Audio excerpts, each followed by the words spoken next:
wabarakatuh. Bertemu lagi dengan saya, Ratnasari Susanti, Widya Iswara, BPSDM Pemprov DKI Jakarta. Masih semangat para sahabat BPSDM sekalian dan Bapak Ibu para pengelola barang milik daerah. Baik, pada pagi hari ini atau pada saat ini saya akan membahas masalah tentang kapitalisasi belanja menjadi aset tetap. Apa yang dimaksud dengan kapitalisasi? Pada dasarnya, pengeluaran untuk aset tetap dapat dikategorikan menjadi belanja modal atau capital expenditure dan pengeluaran pendapatan atau revenue expenditure. Nilai daripada satuan minimum kapitalisasi aset tetap adalah pengeluaran pengadaan baru atau penambahan nilai aset tetap dari hasil pengembangan, reklasifikasi, renovasi, perbaikan atau restorasi. Tapi di mana nilai satuan minimum kapitalisasi aset tetap menentukan apakah perolehan suatu aset tersebut harus dikapitalisasikan atau tidak. Ya. Berikutnya definisi yang bisa saya sampaikan di sini adalah untuk jenis aset tetap yang biaya-biaya pemeliharaannya tidak dapat dikapitalisasikan, maka pengeluaran pada saat penganggaran atau perencanaan pada Bapak Ibu melakukan penganggaran tetap harus dianggarkan pada komponen belanja barang dan jasa. Pengeluaran belanja terhadap pengadaan baru untuk aset yang memenuhi kriteria berwujud, mempunyai masa manfaat lebih daripada 12 bulan, biaya perolehan aset tersebut dapat diukur dengan handal dan tidak dimaksudkan untuk dijual dalam operasi normal pada entitas. Artinya apa? Barang tersebut adalah diperoleh untuk digunakan, tetapi nilainya di bawah batasan nilai satuan minimum kapitalisasi, maka hal tersebut harus dicatat terpisah dari daftar aset tetap atau kita masukkan ke dalam komponen barang-barang extra countable, tetapi dicatat pada laporan barang milik daerah. Baik Bapak Ibu sekalian, di sini saya akan menyampaikan isi daripada nilai batasan atau apa sih yang disebut dengan kapitalisasi belanja pemeliharaan yang diatur di dalam Pergub Pemprov DKI nomor 27 tahun 2019. Kapitalisasi belanja pemeliharaan yang diatur di dalam Pergub Pemprov DKI Jakarta nomor 27 tahun 2019 adalah suatu pengeluaran belanja pemeliharaan akan diperlakukan sebagai belanja modal atau dikapitalisasikan menjadi aset tetap jika memenuhi 3 kriteria ini. Kriteria yang pertama adalah manfaat ekonomi atas barang atau aset tetap yang dipelihara tersebut. Apa manfaat ekonominya? Yaitu bisa bertambah ekonomis, efisiensi, atau bertambah umur ekonomisnya, kita pakainya bertambah lama, atau menambah volumenya, dan yang terakhir atau bertambah kapasitas produksinya. Jadi kriteria pertama adalah manfaat, oke ya. Yang kedua, apa itu? Ada perubahan bentuk fisik dari yang semula dan secara manajemen barang milik daerah tidak ada proses penghapusan. Kriteria yang ketiga adalah nilai pengeluaran belanja atas pemeliharaan barang atau aset tetap tersebut adalah material. Material di sini artinya adalah melebihi batasan minimal kapitalisasi aset tetap yang telah ditetapkan berdasarkan peraturan gubernur. Apa saja? Silakan Bapak Ibu para sahabat BPSDM melihat inilah batasan minimum kapitalisasi terhadap belanja pemeliharaan. Jadi kalau di atas itu kita bisa kategorikan atau bisa kita kapitalisasikan menjadi aset tetap. Tapi hati-hati dilihat dari 3 kriteria tadi. Oke, selanjutnya saya akan memberikan contoh.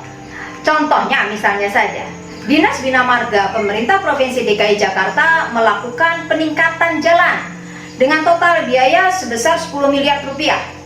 Kegiatan pembinaan tersebut apakah bisa kita kategorikan sebagai kapitalisasi atau kita bisa kategorikan bisa menjadi aset tetap atau tetap menjadi belanja pemeliharaan atau belanja barang dan jasa? Kita jawab ya dengan 3 kriteria tadi. Pertama, apakah manfaat ekonomi atas barang yang dipelihara bertambah? Bertambah ekonomis atau efisien, bertambah umur ekonomisnya, bertambah volumenya, atau bertambah kapasitas produksinya? Jawabannya iya. Kenapa? Karena peningkatan jalan, jadi menambah volume. Oke, pertanyaan yang kedua, ada perubahan bentuk fisik nggak dari yang semula? Ada. Kenapa? Karena jumlahnya peningkatan jalan, misalnya tambah tinggi atau tambah dilebarkan, begitu ya. Jadi jawabannya adalah ya. Pertanyaan yang ketiga, apakah nilai rupiah pengeluaran atas pembelian tersebut memenuhi batasan minimalisasi kapitalisasi atau batas minimal kapitalisasi? Ya, karena untuk pemeliharaan aset tetap tersebut batasan minimalnya adalah 50 juta rupiah. Sedangkan biaya pembelian yang kita keluarkan adalah 10 miliar. Berarti jawabannya iya. Oke ya, berarti tiga kriteria tersebut kita mengatakan ya. Artinya dapat dikapitalisasikan menjadi belanja modal. Kenapa begitu? Nah, catatan inilah yang harus masuk ke dalam CALK, yaitu penambahan masa manfaat akibat misalnya saja overhaul, renovasi atau perbaikan yang sifatnya dapat dikapitalisasi maksimal sesuai dengan masa manfaat ekonomi aset tersebut. Yang berikutnya adalah menambah nilai aset atau umur aset. Bagaimana sahabat BPSDM sekalian? Masih bingung? Saya kasih contoh satu lagi ya. Oke.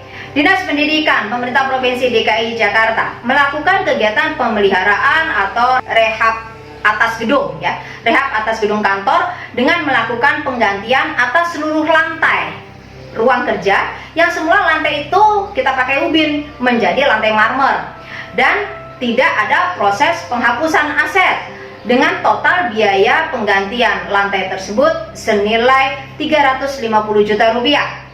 Apakah kegiatan pembelian tersebut masuk kategori belanja modal atau menambah nilai aset, atau tidak dapat dikapitalisasi menjadi aset tetap atau tetap pada komponen belanja pemeliharaan atau belanja barang dan jasa?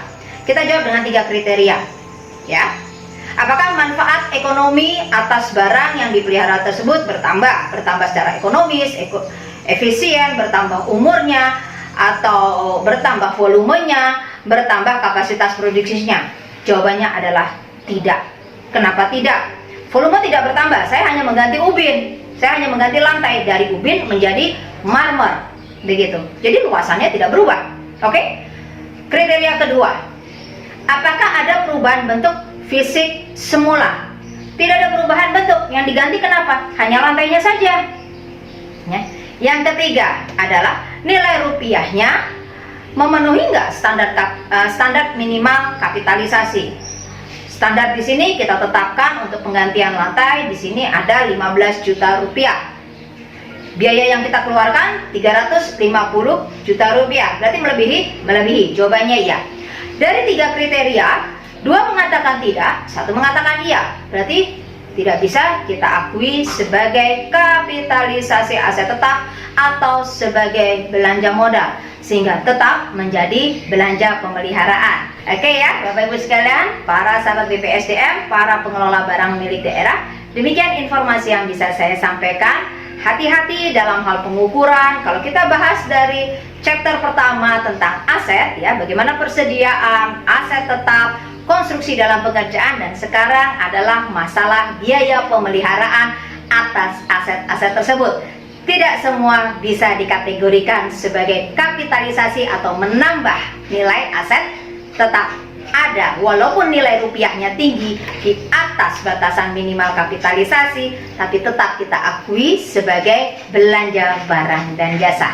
Oke, apabila kurang jelas silakan Bapak Ibu para sahabat pencinta BPSDM silakan komen di bawah video ini. Jangan lupa subscribe dan ketik loncengnya sehingga Bapak Ibu mendapatkan informasi-informasi baru mengenai pengelolaan akuntansi di pemerintahan Provinsi DKI Jakarta. Terima kasih, mohon maaf atas penjelasan saya yang kurang berkenan di hati Bapak Ibu sekalian para sahabat BPSDM. Saya ucapkan yang benar adalah datangnya dari Allah dan kesalahan adalah dari diri saya pribadi. Wabillahi taufiq wal hidayah. Wassalamualaikum warahmatullahi wabarakatuh.